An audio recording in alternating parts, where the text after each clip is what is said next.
Okay, so Sarah, do you want to talk a bit about what's happening next? Yes, so if we could have the film played, please. We're just going to assume it's playing because we can't see it. Okay, let's assume it's playing.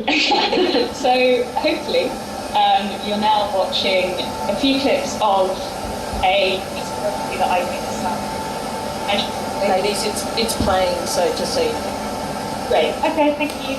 So you can see here two of the dancers are wearing the gas analyzers. So they've got the blue masks on, and the rest of the equipment is just sort of a strap that fits around the chest. So it's very light, doesn't restrict movement at all. The dancers are still able to fully do all of the movement they would normally do in the rehearsal. So it's a really useful tool for us to be able to take the testing to the specific situation that the dancers are rehearsing in, rather than sort of having to simulate that outside of their normal rehearsal schedule. So two of the dancers are wearing the equipment here, and what it's measuring is the gas exchange that's going on while they're doing the piece. So we're looking at their oxygen uptake, and we can also look at carbon dioxide they're expiring, and also track their heart rate throughout the piece as well. So then we can look at all of that data afterwards, and we'll show you, once the film's finished, some of that data and talk you through it.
The film is now finished.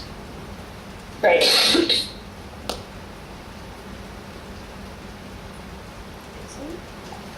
Can you see the slides? Okay. Yes. Okay, great. So, what we're looking at here is the blonde dancer who was wearing the mask throughout that film.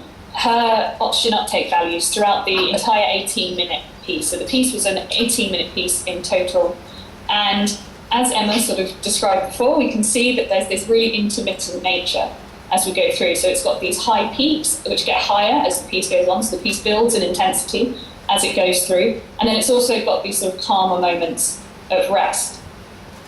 And we're looking at her oxygen uptake here as a percentage of this dancer's maximal capacity, so the maximum amount of oxygen that she's able to uptake. So when we're up the top at 100%, that's her working as hard as she possibly can.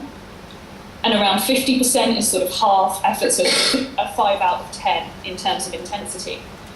So we can see that some of the peaks, especially the three towards the end, are up sort of 70, 80, 90% of her maximum. So she's having to work pretty hard during those moments. And then the rest of it is sort of scattered between kind of 60 and 40%, with moments where she's able to recover right back down to resting values in between.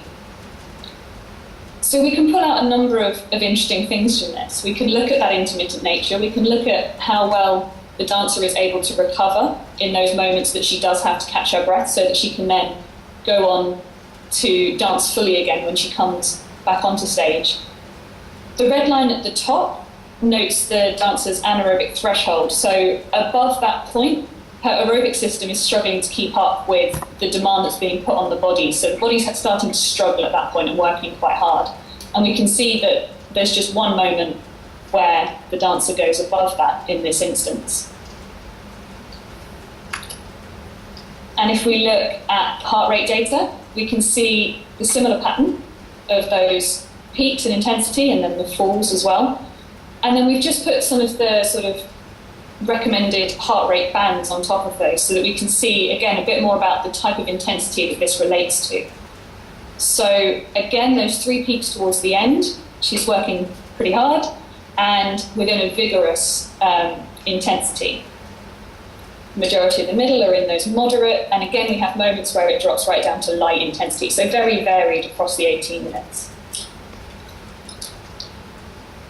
So we've been collecting data on a number of different pieces of contemporary dance with different groups, and just to show you a comparison of what data looks like from a different piece, we've got some more graphs from Transitions Dance Company, who are based with us here at Trinity Laban.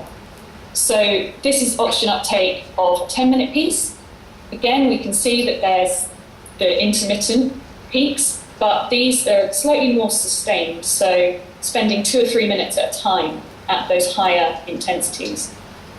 And this is a different dancer and a different piece, so a 20-minute piece in total.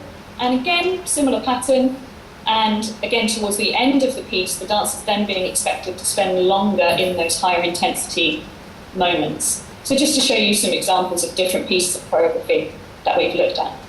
And it's interesting to see how different those pieces are, actually. So what we can't do is say performance is this, but actually what we're finding is every piece is very different.